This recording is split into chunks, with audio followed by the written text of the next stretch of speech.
It's 164 consecutive times, folks, and it only gets better. These guys get better with age, especially up top. Jason Parker, NBC6, Logan Robinson, no game day, and I'm merely the voice of college football. My name's Mark. Glad to see everybody out there. Leave those comments and questions in the live chat. You know what the deal is. Florida State Seminoles live. We've got some good news and some good news to pass along, both on the ACC front and, of course, toward 23 and 24 in recruiting. Boys, how we doing? I was doing great till you just talked about my age there for a moment. I mean, jeez. Whoa. Before we go on, first of all, thank you guys for being able to do the show without me. I know it was tough to do the show without me last week, but you guys were able to survive. Oh, God. I appreciate you guys being able to. I know, Logan. You weren't on there last week? I know you missed me. You missed my great insights. I get it. I understand. Well, how is your dad doing? He's doing great. Shout out to my father, Florida State alumni. He's 73. Survived another year, so thank God we're all on the earth for another year. James Coleman is also here for another week. Can anybody hear me? Yeah. Whoa! Oh, I'm trusting technology. Magic. Technology. The stars have aligned. It's up. It's good. But I got a sponsorship by Life Wallet, so I have I got an $11 million deal, so I have some new AirPods. That boy, we like that. Before we talk about you signed anything, with Miami this time around? Yeah. Is that what happened? Yeah. That was the NIL deal? NIL deal. Before we talk about anything, though, can we just take a moment to ask Logan why the hell he's wearing a Titanic shirt? Favorite movie? I'm hoping that's just not what Florida State's season is this upcoming year. So, but it's my favorite movie. It came out in 1997. I was born that year, and that's like by far I've seen it. I'm not even lying. Family knows it. Friends, 20 plus times I watched that movie. It's my go-to whenever I'm schmammered. When I get home, I put it on and I pass out. But it's my go-to. And plus, Rose, she ain't bad. I mean, she ain't bad. She's not bad at all. She's out there single. Let me know what's up. What's up with it? Mine's Goodfellas. The Rose of 1997 or the Rose of 25 years later? Oh, let me look and see what I got to work with right now. I thought we were having this discussion before we started to record, and Logan was talking about this being his favorite movie, and Jason was all over him. I thought you were kidding. I seriously thought you were kidding. No, he doesn't kid about that kind of stuff. I guess not. My movie is Goodfellas. Mark, what's your favorite movie of all time? My favorite movie? Yes. Get back to me on that one. It's got to be an Elvis movie. Of course it does. My guy. James, even though they're awful. Of course, James. What's your favorite movie of all time? All time? All time. It's gonna be cliche, but I'm a big mob movie guy. And I quote it all the time as Godfather, man. Wow. Especially the one where he talks about with the Turk and Sonny talks over him. It's a line that I use with my kids all the time. It's like, as you can see, I'm a father and I spoil my kids. They talk when they should listen. It's a scene that's just great. But I love movies. In college, we watched things from Hollywood Shuffle. I could quote that and Harlem Nights verbatim. But I like, but AMC also growing up when, AMC would show you the same movie over and over again. I think that's part of why I like The Godfather and a lot of mob movies is you catch it, or USA, you can catch it and watch it 4 times in a day. I always grew up a TV guy. I was a TV guy. Movies really need to keep my attention, and it doesn't happen very often. I'm going to stick with Goodfellas. That's a good classic TV guy. Yeah. I like Goodfellas. Goodfellas is a phenomenal movie. God rest Ray Liotta's soul. All right. I guess we're moving on from Wow. The movie, the classic movie conversation into the future. 2023. Roderick Kearney. Let's start with him. Why don't we start with the big boy? The 6th rated interior offensive lineman in the country, Logan. This is a good get. This is a fantastic grab. I talked about it last week on our show and maybe on this show, or I think I did almost. I don't know if it was here or Here to Spear, but I was starting to get the feeling that it was time for Kearney to go ahead and pop.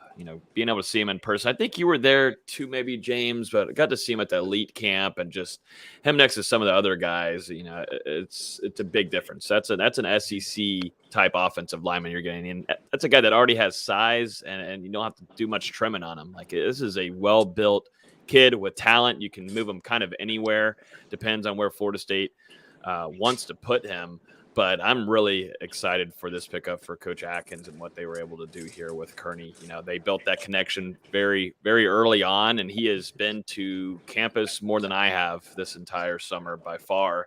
And he just keeps on coming over and being around as much as possible. He's hanging out with a lot of the current players on the team. And, it's just and then you go to UF and you take a visit there, and then about an hour later you're like, oh, let's just go ahead and pop and get the graphic posted and everything. So and there's things that you take that UF visit and some of the staff, what they tell you, and some of it may be true, some of it might be just a whole session of trying to talk badly about what Florida State has and trying to talk badly about Coach Atkins. That kind of turned Kearney, I think, the wrong way and made him say, yeah, I know where home is, and that's Florida State. So now Florida State continues to build there at the offensive line. But I think this is a ginormous pickup. I wanted this to happen before the season. We kind of had floated around the idea of, maybe potentially when he wanted to commit and such, and it could go into his senior season, but I'm extremely glad. And I think Florida State fans should be really happy that they are able to grab him before the season begins, because I think teams are still going to come after him heavily. This is a talented offensive lineman that Florida State was able to add.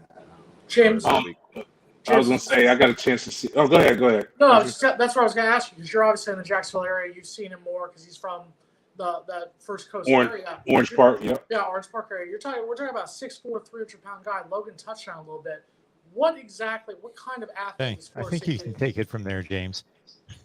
The best video that you can see of him isn't his blocking. He's posted 2 clips of him playing short yardage running back, and oh my God, it's love. It is not like fullback style, like you're putting him 5 yards. Like, he's 7 yards back there.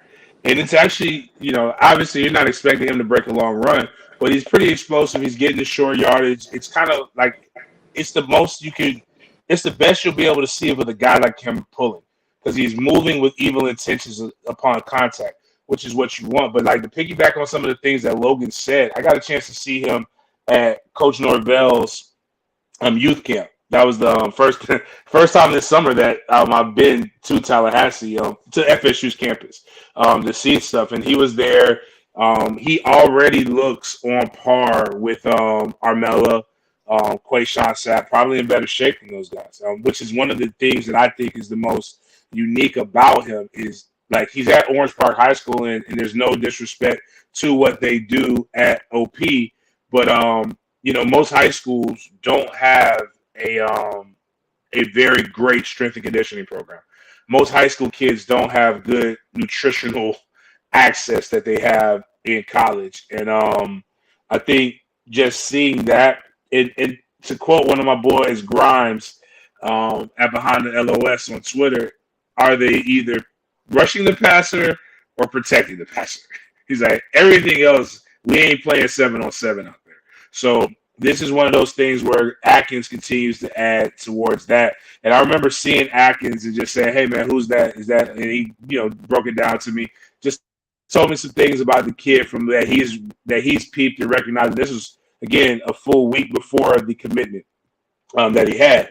He was just saying, like, the kid doesn't really like the recruiting process like that. He's like, it's too much salesmanship, too many things like that. He really just is kind of a cut and dry, to the point type kid.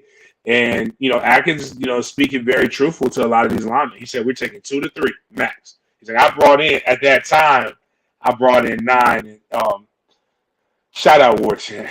Bless your heart. Just stop breaking commitments. But we ended up getting 10 that day, that next day. But, Atkins is like, he has enough guys that he's brought in that can, build the foundation. And they're probably going to have to move some guys out, that he can be very selective. Moving forward with the type of builds, the type of bodies that he wants to bring into the fold. But so, I mean, look at Lucas Simmons and I'm trying to think, can't remember the other kid's name, but it's another offensive tackle type build. I think 6'7" kid.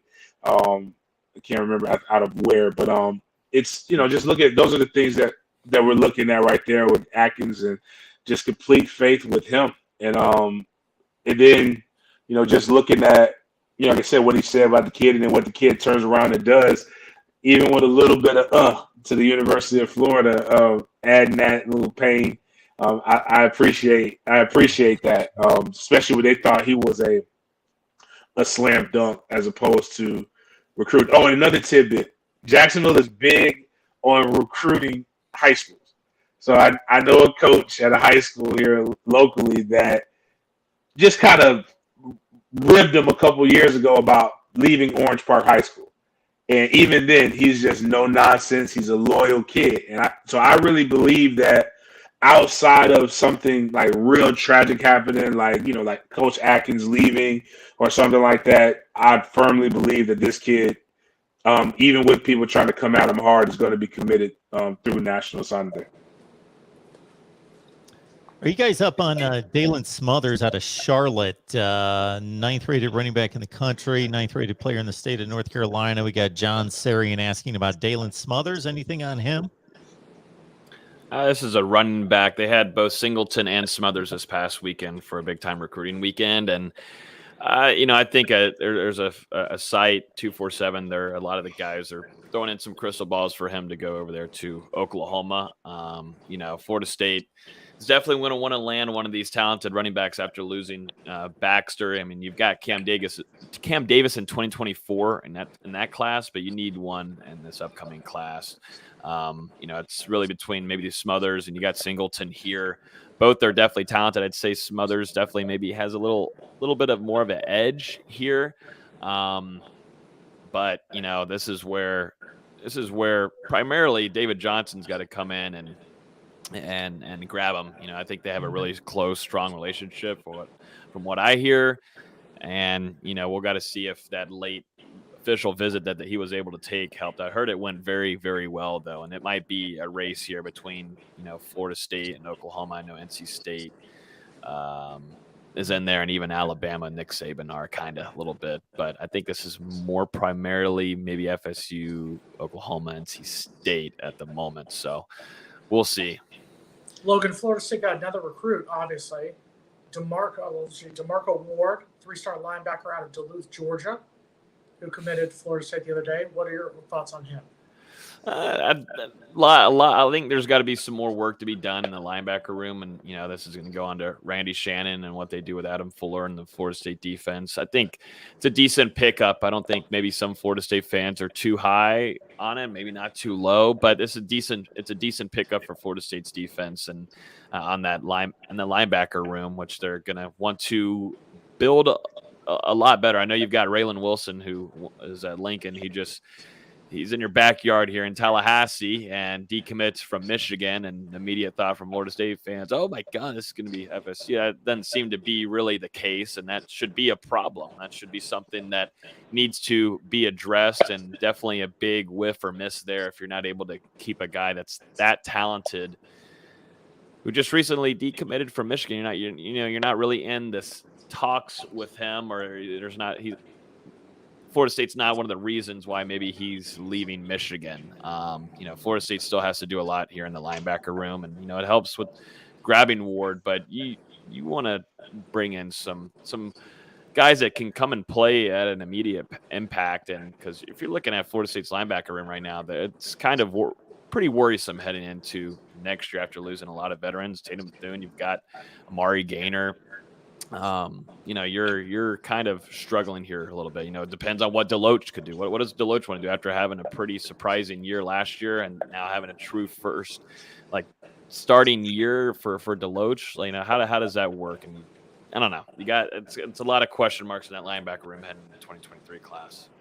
They're gonna have to hit it heavy in the transfer portal, but I gotta shout out to Raylan. He's a dumb old kid.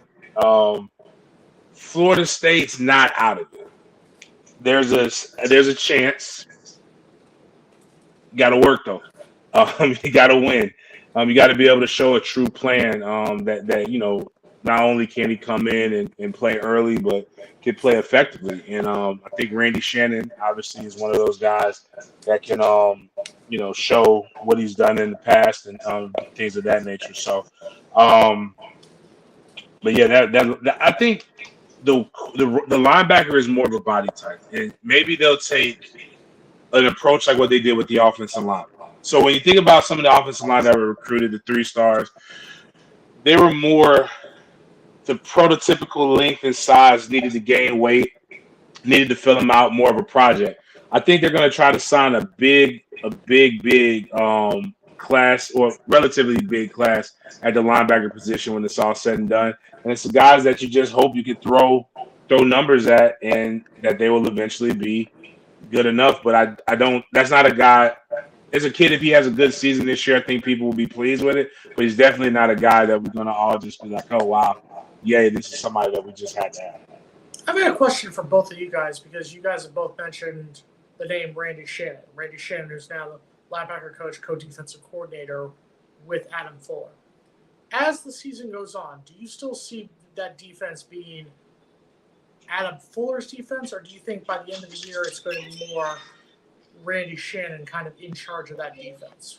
What do you think is going to play out with that defense? I think it's Adam's defense. I know that maybe Randy's trying to get one last stride there or whichever. I think this is the farthest that he needs to go. I don't think he's going to go mend into being a next defensive coordinator unless he shocks everybody. I mean, I still think this is, from what at least watching spring and everything, this is heavily still all Adam Fuller's defense. You can go ahead, James. I want Randy Shannon to be the defensive coordinator at Florida State about as much as I want my beloved Mickey Andrews to be the defensive coordinator. If this were 20 years ago, hands down, the only I conquer was the spread, and I think we've seen Randy versus the spread as well. I think as a linebackers coach, I think he's able to teach guys some things and allow them to be fluid and free. I just don't necessarily think that, and I think it's I get it. Everybody hates Fuller, except for my son. That's my son's favorite coach. He always gives him stuff, so that's an easy way to manipulate a 9-year-old. I'm not sure if that's like even an NCAA violation right now, but he gives him candy, gives him pizza, he let him sit in his chair, all these things. But when we look at what's been successful the last few years, our defense probably has been the brightest spot. So, for as much stuff as everybody gives to him, if it wasn't for him, it could be worse. And even the times when the defense did, I've seen guys give me the analytics and the statistics about why you go for it on 4th down. I know Mickey Andrews would have punched Jeff Bowden if we went for it on 4th down or our 39-yard line. That's just not conducive to winning. That's just it's not a good look. So I think Fuller's defense takes the next step. When you think of the players from a national perspective who are being talked about outside of a Robert Scott, you look at Akeem Dent, Jamie Robinson. That it's ironic that that's the position that Fuller coaches, and they're 2 safeties, but nobody gives this man the respect. I'm not saying he's the world's greatest defensive coordinator. I'm just saying our defense didn't lose us the Clemson game. Our defense didn't lose us. A play loss is Jackson State, but you don't hold a team to that few points for that long, and you can't score more than 14 points on offense. It's just we got to either I'll accept it more. And again, you can be critical and still like somebody.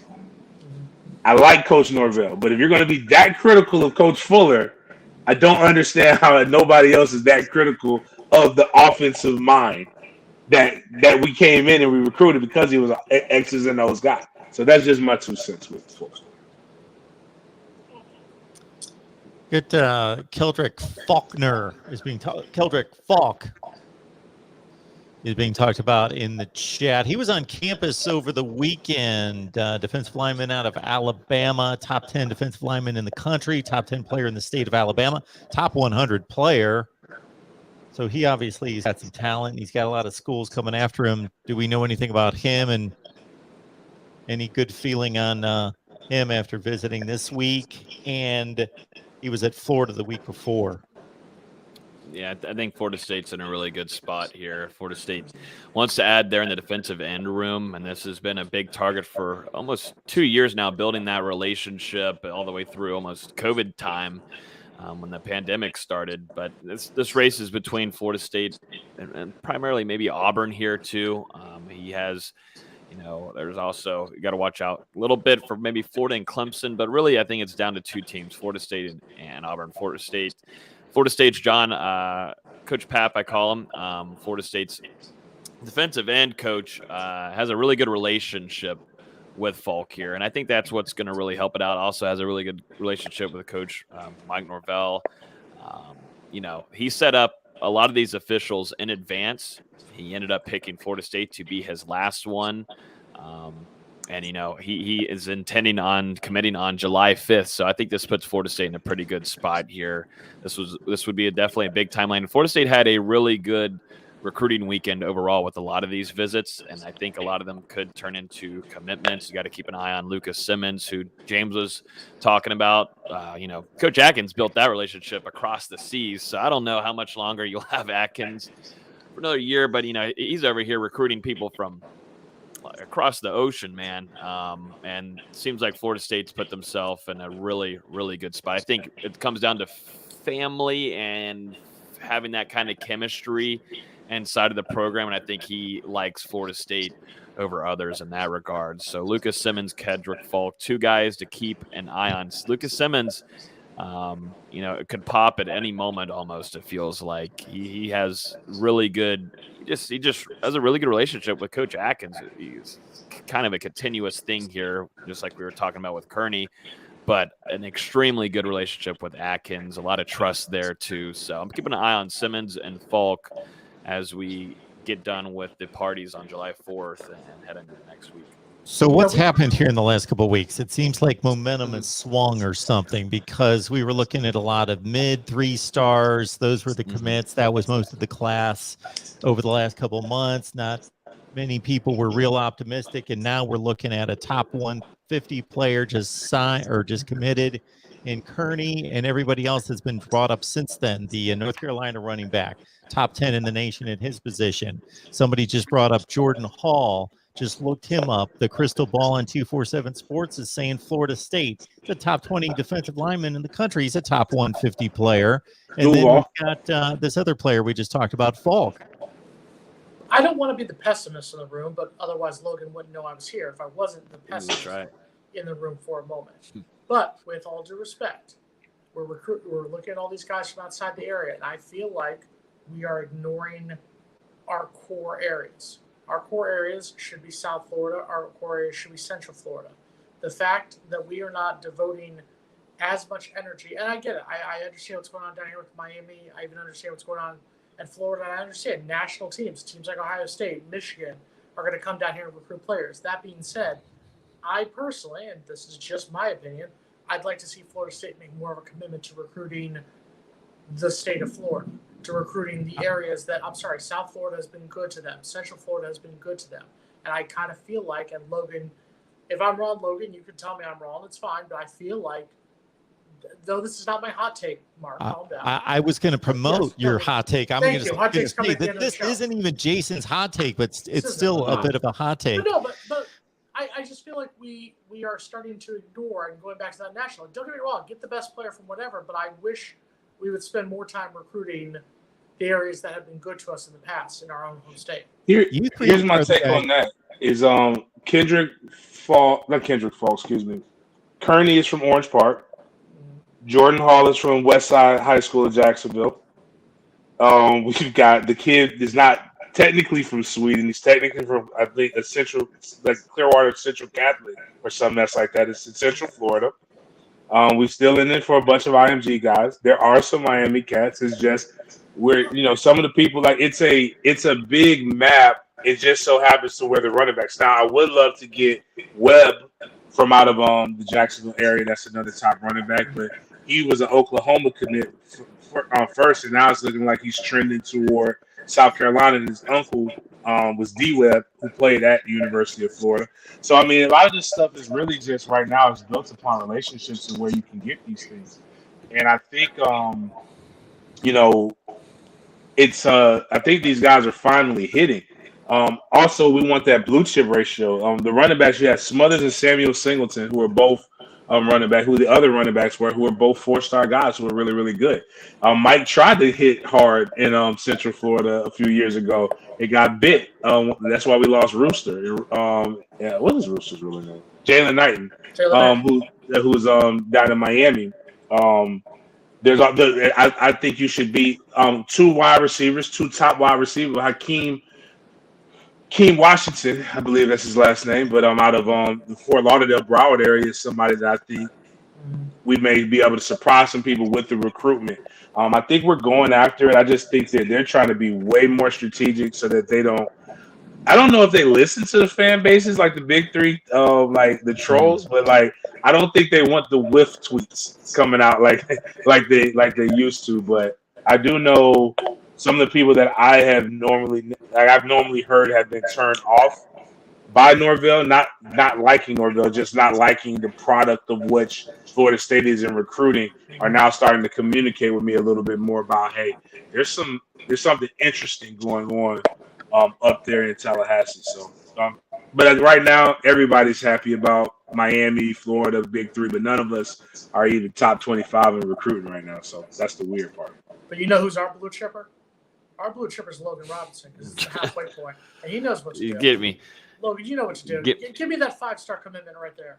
Give me every time. It's 6:32. That means you got to hit the like button. If you don't hit the like button, then Florida State's not going to go grab a high 4-star linebacker in the 2023 class. And if they do, then you get a 4-star, high 4-star. We know it ain't going to be a 5-star, but we'll do a 4-star for right now in the 2023 class. Hit the like button, share with your friends. Come in here and hang out with us every Wednesday. We're creeping closer now. We're under 2 months from kickoff, and we're less than a month away from camp. So that means that we'll have some more things that are actually exciting that we'll be in person for to give y'all some actual scoopage of what's going on. So, but there's the chat has been blowing up. The views have been kicking. I feel like people are ready for the season now that it's earlier too. Week 0. Only Logan would tie the like button to the recruiting. That's phenomenal. This is the time in which we need everybody to do a little recruiting for us. So we got about 100 on the line, and everybody can get out there on social media and let people know that in minutes, we are only minutes away from Jason's hot take. Everybody's sweating. Not all heroes wear capes. Some wear Florida State Nike shirts. And must be a hero today. Today's going to be a good one. I think today's going to have one that's going to have Mark shaking his head. Okay. Good. Anytime Mark shakes his head, it's good. Just so it's we need. For your sake, hopefully it doesn't have us making a wager, because we know how those have turned out in the past. Oh, I learned my lesson after last year. I'm just kidding, Jason. We love your hot takes. We got the second edition of Jason's hot takes coming up in a few minutes. Are we done with recruiting? You guys want to move on to the scheduling news? I think it's time. It's time. Let's talk about that.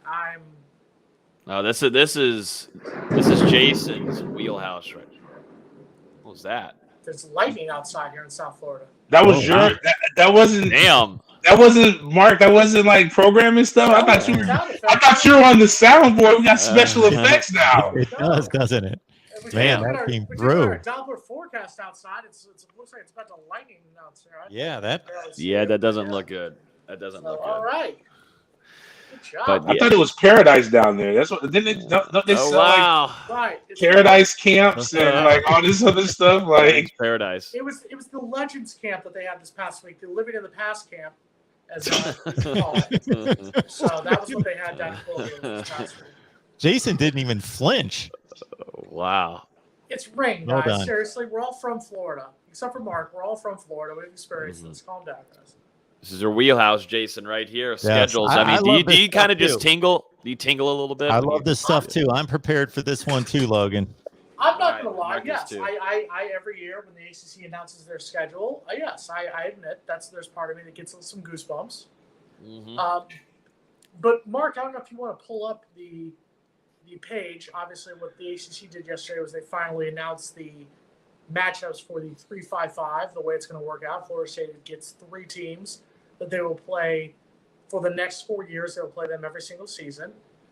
As we look right now, Florida State will play Miami, which that was a given that Florida State is going to play Miami every year. And then they get Clemson. And then the surprise move for some, and I feel there's some in the fan base that are upset about this one, Florida State got Syracuse. And obviously, Mike Alford, the athletic director, said he wanted a presence in the Northeast. I talked to some people within the ACC. Basically, what they did was Florida State is always going to play Miami. That's always going to happen until the day the apocalypse comes. Florida State and Miami will play every single season. That's the way it's going to happen. Florida State got Clemson as one of their top 3 because right now, with all due respect to Miami, the sexiest game in the ACC, TV coverage-wise, money coverage-wise, is Clemson, Florida State. So they want Clemson and Florida State to play every single year. If you take a look at the way everything breaks down with the way the teams are given 3, for the most part, you're given your rival. You're given either 2 middle-of-the-road teams in the ACC. Like, for example, if we take a look at Miami. Miami was given Boston College and Louisville, who right now you would say kind of middle of the road in the ACC. I think Louisville's decent, Boston College is decent, but they're kind of like 500, a little better than 500 teams. Florida State was given Clemson for obvious TV reasons, for obvious money game reasons. So they said, okay, we have to give you kind of a team that's at the lower end of the conference. And since Florida State had asked for a Northeast team, in comes Syracuse. So for the next 4 seasons, Florida State will play Clemson, Miami, and Syracuse. Now, before everyone loses their mind about it, like I said, there are a lot of fans that wanted Florida State to play Georgia Tech and have Georgia Tech be one of the teams because that's the closest ACC school to Tallahassee, to the Florida State campus. Danny Cannell on his radio show, former Florida State quarterback, talked about today. Florida State did not call me back on this one. I did talk to people at the University of Miami. The way it's looking right now is that this is just a 4-year thing. That 4 years from now, for the 2027 through 2030 season, 2 of those teams could change. It would be Florida State, Miami always, and then it may be Georgia Tech and Boston College. It may be Boston College and Virginia. It may be Syracuse and Georgia Tech. We don't know at that point. So that's why, while I would like to have seen Florida State play Georgia Tech as opposed to Syracuse, it's not the end of the world to me. It's also not the end of the world when you look at the way the schedule plays out for next season, because take a look at what Florida State will play next season. If you look at their teams, and I'm just going to look at the paper right here. Instead of Florida State having to play NC State and Louisville at home, who Florida State has not beaten either one of those teams since the 2019 season, Florida State next season will get Virginia Tech and Duke at home, as well as Syracuse and Miami. So you say you're replacing Virginia Tech with replacing NC State with Virginia Tech. I don't mind that because I think NC State is a better team than Virginia Tech right now. Virginia Tech's a good team, but I think NC State's better. And you're replacing Louisville with Duke. To me, that's a win for Florida State. That's an easier home slate in the ACC. And as far as the road games next season, Florida State will play at Wake Forest, at Clemson, at Boston College, who they already were playing. That was already the Atlantic Division game, so there's no change in that schedule. And then they'll play at Pitt. Now, obviously, the last time those 2 teams played in 2020, Pitt schooled us in Tallahassee. Last time we played at Pittsburgh, we schooled the hell out of them in James's coming out game in 2013. So I think on the surface, once you get past the whole Florida State not playing Georgia Tech every year, and by the way, the way the schedule plays out, Florida State and Georgia Tech will play 3 of the next 5 seasons because Florida State will play them, as I take a look at my papers real quick, in 2024 in Atlanta they will play, and then in 2026 Georgia Tech comes back to Tallahassee. So 3 of the next 5 seasons those 2 teams will play. Is it as bad as what other teams have? No. I think Miami is in a rough spot when you take a look at what their 2023 schedule looks like as opposed to ours. So I think on the surface, yeah, a trip to Syracuse is not the greatest idea in the world. But in the scheme of things, I think Florida State came out a winner the way the schedule plays out. I think we're good until 2026. That 2026 schedule is a doozy. It has Notre Dame, Miami, Florida, Alabama, and Clemson. But all right. James, if I can interrupt you for just 1 second, I apologize. Miami fans were all riding on me for that one, saying, oh, you've got a tough schedule in 2026, tough schedule in 2026. That schedule was already set. Notre Dame, Well, yeah. Our non-conference games, and Clemson and Miami, nothing changes. That's the thing. Our three opponents of Syracuse, Miami, and Clemson have always been on our schedule. Right. So that's why, to me, it's not. It's just some of the other things too that are in there, and Louisville's recruiting really well right now. So a lot of those guys will. So I believe Louisville will be much better. But that's par for the course. I really think what you said earlier in all of this, Jason, was a very valid point, because when you look at what the landscape of college football, and this is why they couldn't go past X amount of years, I really think that either Florida State, Clemson are going to force and I'll say Miami too, are going to force the hand of the ACC to really get into true negotiations, bring in some better teams, and either poach from the Big 12, or I think you're going to see us three, though Florida State, Clemson, and Miami, figure out how to get out of the ACC. And I think when you look at what the SEC and the Big Ten are trying to do, obviously it's not going to happen in the SEC. I don't care what anybody says. Florida has no intentions of us joining the SEC. And that myth of Florida State being afraid or Bobby being afraid, I think we put that to rest on this show. I think one year Bobby played maybe 4 or 5 teams from the SEC and won all but one game. Like he's got he had a tremendous record against the SEC. Probably should have played them more often. But even when you don't count Florida. But I think if the Big Ten were trying to really, as the SEC has expanded into Texas, bringing in Texas and Oklahoma, and already has Texas A&M, the Big Ten, what they're missing is a true presence in the South. And if you go and you can bring in Clemson, which gets you into South Carolina, which is right around the corner from Atlanta, even if they brought in Georgia, they wanted to bring in 4 teams and brought Georgia Tech in just to have that Atlanta market, that wouldn't be bad. But Tallahassee and Miami will get you the entire state of Florida. Now, all these expansions do is help your recruiting presence spread out. Because what do Florida kids want to do more than everybody wants to leave, but people want their mama to be able to see them play. So, can I come to Florida twice a year, or can I come to the South twice a year? If you can make that happen on the schedule, that makes it good. And then when you think about, again, I know this is projecting, but when you think about Michigan, Florida State, and you go back to when you saw it in the 90s, Florida State, Ohio State, whether it's in a horseshoe or whether it's in Tallahassee, Penn State, Florida State, these fan bases that travel so much, the amount of money just from a local perspective that will now bring to those couple programs, I think would be crazy. I mean, would be tremendous, as well as increasing the athleticism. Because what they have to do on a national level, like, they have the linemen, they just don't have the skill players like that consistently. But now you can truly go in and have a presence in those hotbeds. I think they would do it, because right now we're getting lapped by the Vanderbilts, Miami too. So this ain't just a Florida State thing. It is not, because from a football perspective, a pure fiscal perspective, if the SEC continues to do what they're doing, Vanderbilt will get a tremendous amount of money just by being associated with that. So, yeah, I mean that's all I gotta really say about that part. I guess my one issue, if I come back to that one, I understand what you're saying. For the ACC, though, if you're saying the ACC would take, like, let's say some teams from the Big 12, using your example you just said. I mean, honestly, Texas and Oklahoma were the sexiest names, and they're going to the SEC. Mm-hmm. So, I mean, who would Florida State? Who would the ACC go after? West Virginia? West Virginia, Oklahoma State. Teams nowhere near the Atlantic coast. Got it. Okay. Well, where's UCF in comparison to the Big 12? Where's Missouri in comparison to the rest of the SEC? It's just one of those things. The same thing with the Big 10. I know for a fact Columbus, Ohio is a 16-hour drive from Tallahassee, Florida. The only reason I know is because my dad lives in Columbus, Ohio, and he came and picked me up when I was going into 6th grade. And that is not a fun car ride with a man that you barely know. Like, you don't want to be in there that long. But and it's it's really, the conferences are really just, they can call it whatever now. They might as well call it the semi-pro NFL NFC East or Midwest. I mean, the conference is just a name that people recognize and things of that nature. This is about regional, chopping up the pot, regional pot.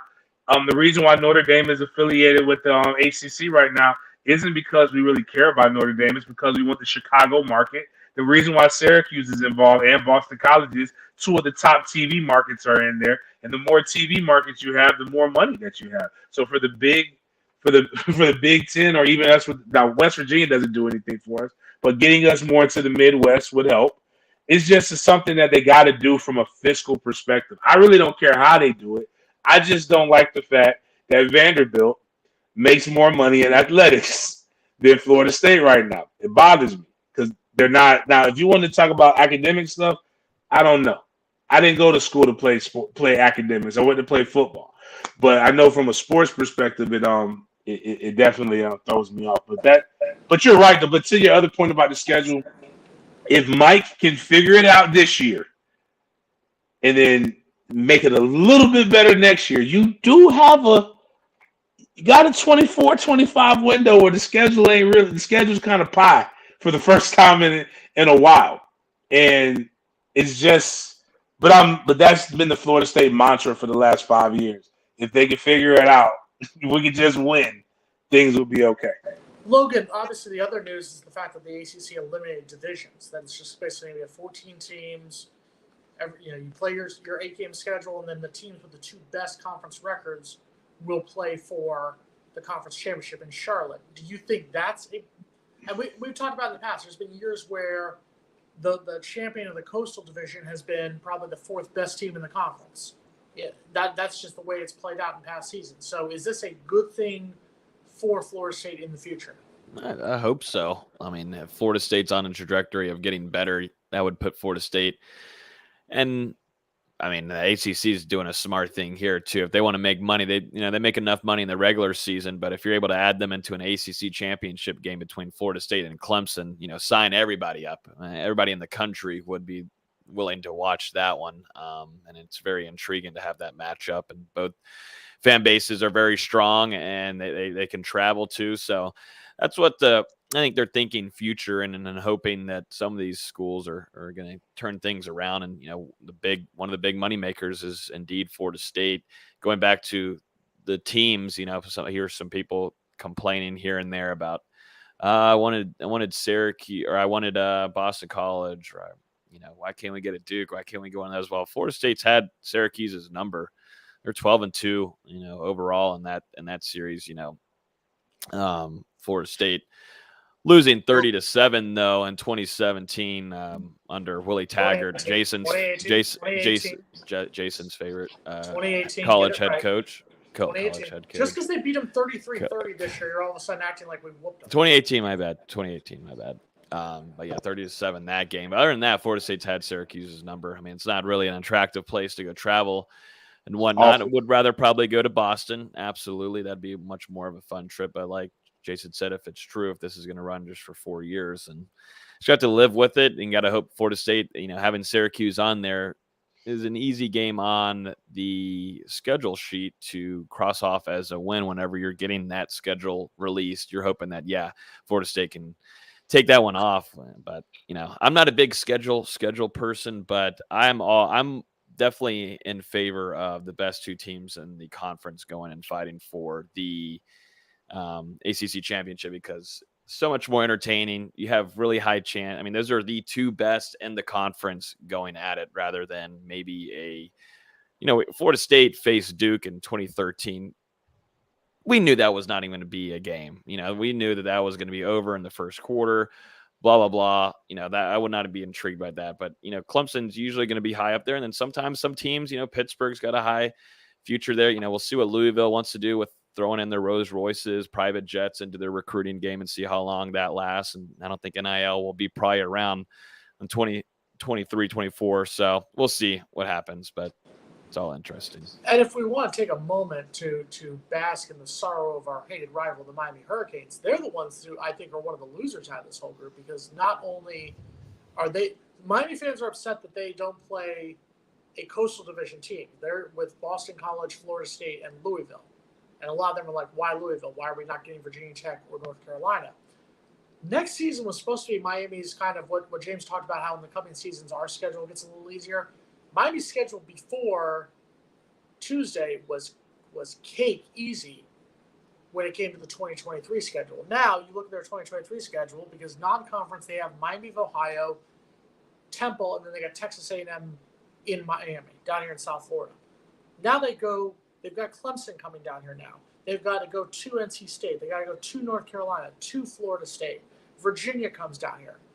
Then all of a sudden, Miami goes from a 10-win possible team to a team that, I don't want to get cocky, don't want to get arrogant towards our rival, but there's a chance that that's another 4-loss season at this point. So you have to wonder at this rate, how upset are you if you're a Miami team, the way the ACC played? I think this is just a big case of, to me, I think the ACC did not look. The commissioner talked about, it's our best chance to get multiple teams in the playoffs. It's the best chance to get the playoffs expanded.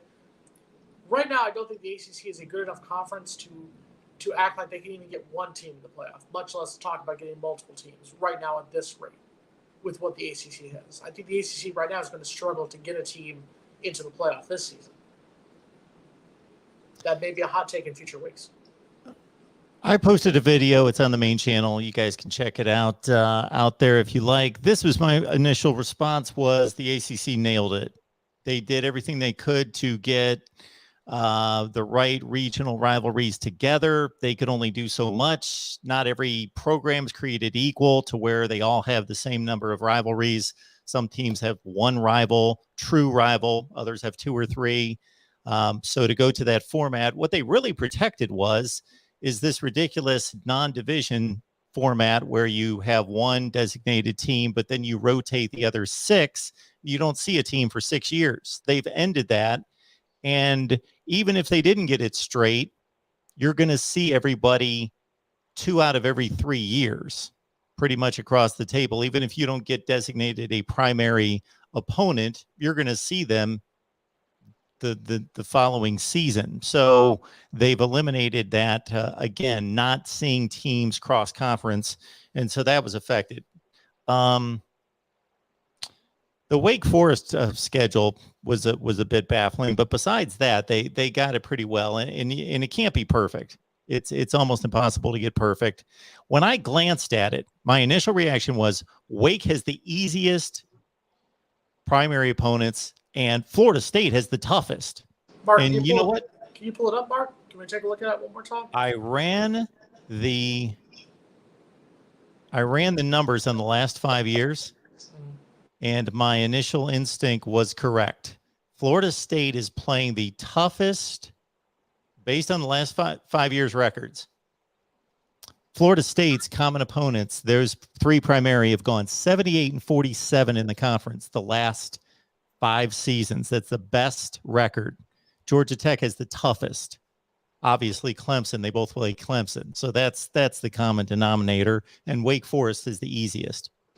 I think so. Yeah, having Florida actually, even though Miami's been down, they've got the second best record in conference in the ACC in the last 5 years.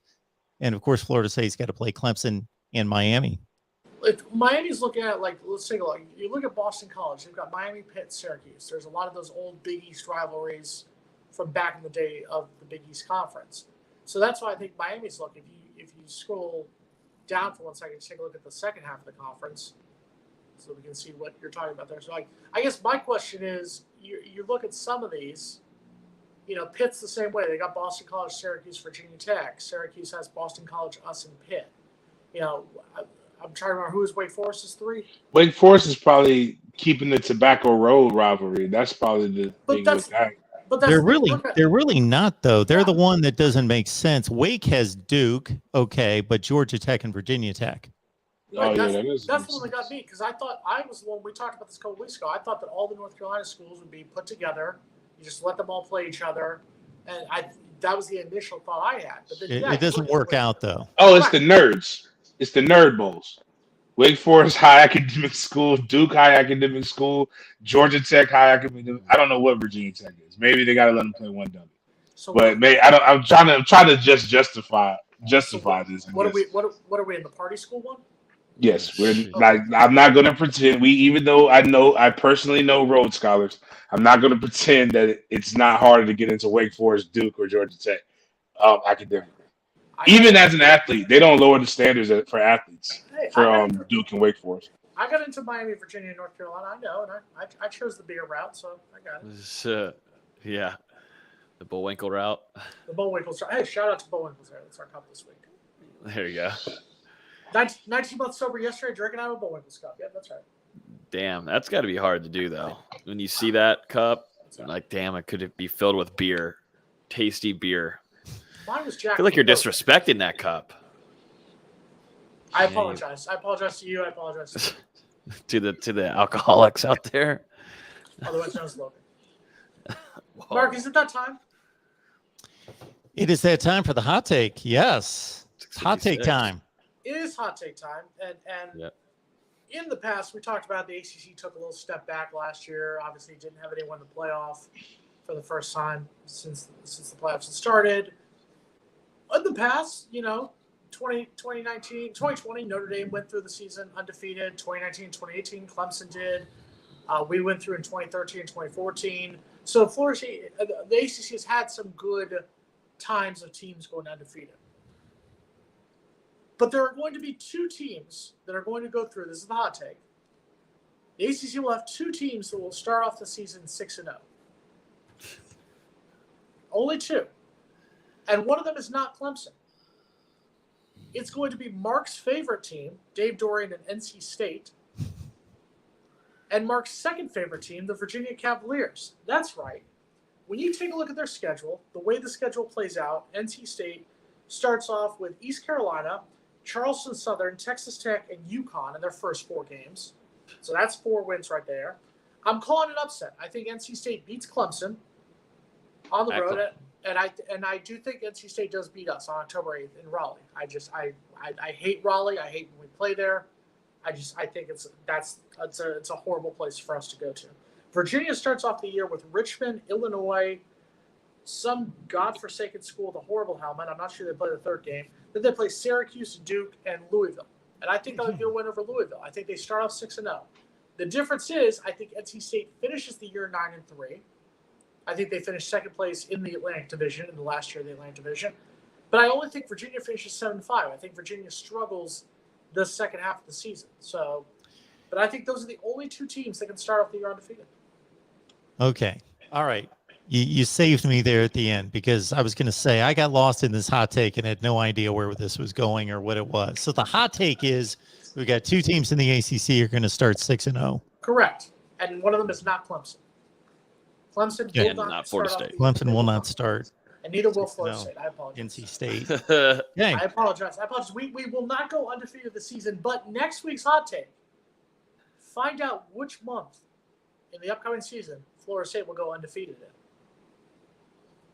Old Dominion is the school that you were the helmet. Old Dominion. The Fighting Monarchs, apparently they play in the 3rd game. Ooh. The Fighting Monarchs. Yeah, Mark, you do have the sunshine on you. That is true. I do. It's So let me ask you this though, Jay. It looks like Katrina's coming down here, but okay. So Jason, you don't have Florida State going undefeated because they lose to North Carolina State. No, I think they will lose several games next season, but I think one of them will be NC State. No, I'm saying the first 6 games. First 6. The first 6 games. I think Florida State will lose. Well, I mean, I don't have it as a hot take, but I think Florida State will be 4-2 their first half of the season. You know what? I'll take it. Don't get If me you wrong. tell me Florida State's 4-2 the first half of the season, I'm going to be like, you know what? My tailgates are going to be well. You can come. But we'll I make think sure it we have depends. we'll have duels for you. I think it depends. Oh, duels. That's right. Don't get greedy. After the last 5 seasons we've had, take a 4-2 record. If you're 4-2 going into the second half of the season, you only have to win 2 games to get to a bowl game. I'm fine with that. But next week, find out what month Florida State will go undefeated. I think it. Yeah. It depends okay. on who I got to check out this loses. first 6 here. 4-2. Yeah, if they're 4-2 after those 6, yeah, James is going to be feeling good. I'm going to be feeling good about this show. If they're 4-2 with LSU, Louisville, Wake, NC State. I'm just trying to figure out who else is transferring out of Louisville. They must be finding out that Brian Kelly's a little weird. Yeah. No. They just lost another D tackle, man.